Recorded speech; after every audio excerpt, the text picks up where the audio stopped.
band getting a bigger buzz quicker. January of 1992, Nevermind knocked Michael Jackson. He was the reluctant voice of a generation, a man who never wanted to be a star yet became the face of an entire cultural revolution. Kurt Cobain's screams echoed through the halls of the 1990s. To understand Kurt Cobain, you must first understand the world that shaped him and the world he ultimately reshaped. Born in 1967 in the small logging town of Aberdeen, Washington, and Cobain's tortured voice became the soundtrack of disillusioned youth worldwide. But behind the fame, Kurt was conflicted. He despised the corporate machine that had propelled Nirvana into superstardom, yet he was trapped inside it. He wanted authenticity. But he was thrust into the role of a reluctant messiah for millions of fans. The pressures of fame collided with his struggles with chronic pain, depression, and heroin addiction. His marriage to Courtney Love only magnified the chaos. Together they were celebrated as a rock power couple, but behind closed doors their relationship was turbulent, marked by drugs, fights, and relentless media scrutiny. The setting for Cobain's story is not just the grunge scene of Seattle, but the clash between art and commerce, fame and authenticity, love and destruction. By the early 1990s, Kurt Cobain was no longer just a musician, he was a symbol. And symbols, unlike people, are not allowed to break.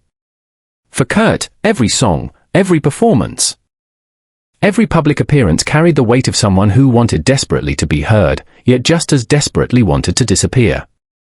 The contradictions that defined him, sensitive yet angry.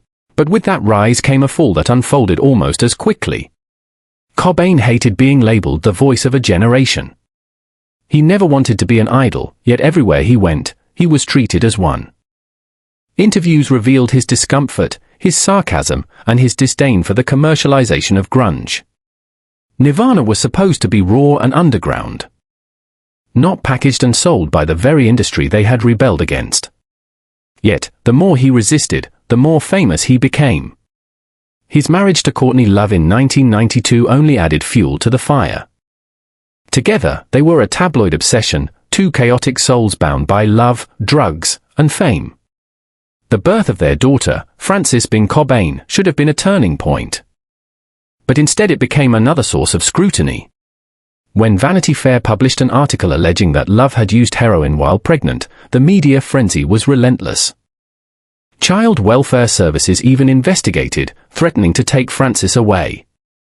The Cobains' private struggles were now public spectacle. Meanwhile, Kurt's heroin addiction worsened. He used the drug to numb chronic stomach pain, but it also became an escape from the crushing pressure of fame. His erratic behavior grew more pronounced, missed shows, incoherent performances, and near overdoses. In March 1994, just weeks before his death, he was hospitalized in Rome after what was described as a suicide attempt or accidental overdose. The warning signs were there, but they were drowned out by the noise of celebrity culture. The fall reached its tragic conclusion on April 5, 1994. Cobain retreated to his home in Seattle, where he was later found dead from a shotgun wound to the head. A note, reportedly addressed to his childhood imaginary friend Boda, expressed his exhaustion with fame. The dark truth of Kurt Cobain's story is that he was crushed beneath the very thing he had created. Fame, for Cobain, was never a reward, it was a cage. Yet the more authentic he was, the more the world demanded. His vulnerability became a commodity, sold in records and magazines, while the man himself grew smaller and more fragile. The public saw a rock star at the peak of his career, but behind closed doors Cobain was unraveling. The pressures of fatherhood weighed on him, his heroin addiction spiraled. His marriage to Courtney Love was fiery and volatile. Friends recalled his isolation, his obsession with privacy, his constant struggle with stomach pain and depression. The man who gave the world Smells Like Teen Spirit was quietly suffocating under expectations he could never meet. The darkest truth revealed itself after his death. Official reports declared suicide, yet the evidence left room for doubt. Forensic experts questioned whether the massive dose of heroin in his bloodstream would have left him physically capable of pulling the trigger. The shotgun was reportedly too long for him to fire comfortably. And the note he left, while undeniably Cobain's words, seemed more like a farewell to music and fame than to life itself, until its final lines, which were darker and more despairing, leading some to believe they were altered. Then came the suspicion surrounding Courtney Love. Conspiracy theorists accused her of having a hand in Kurt's death, citing their turbulent marriage, financial motives, and her behavior in the aftermath. Documentaries like Kurt and Courtney and later soaked in bleach poured gasoline on the fire, presenting theories that his suicide was staged. None of it was ever proven, yet the questions never went away. This is the emotional peak of Kurt Cobain's story, the haunting uncertainty. Did he choose to end his life? The tragedy was not only that Cobain died young, but that his death left an open wound, a mystery that blurred the line between truth and myth.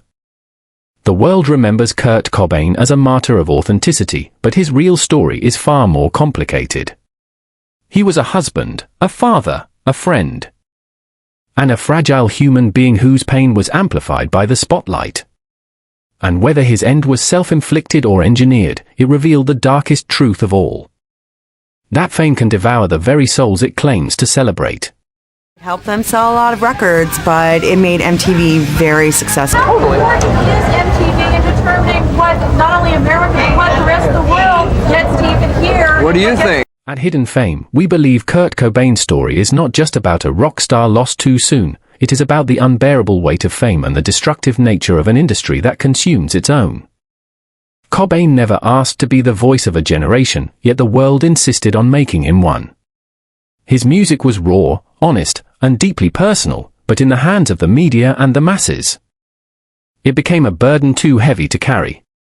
The official narrative says Kurt took his own life, and perhaps that is true.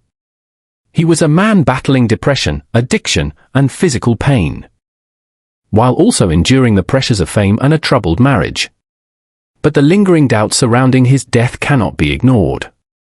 The inconsistencies in the evidence.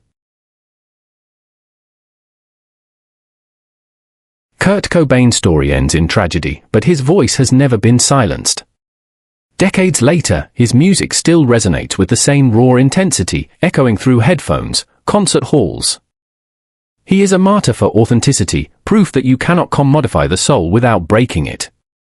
To others, he is a cautionary tale of addiction, fame, and the destructive power of inner demons.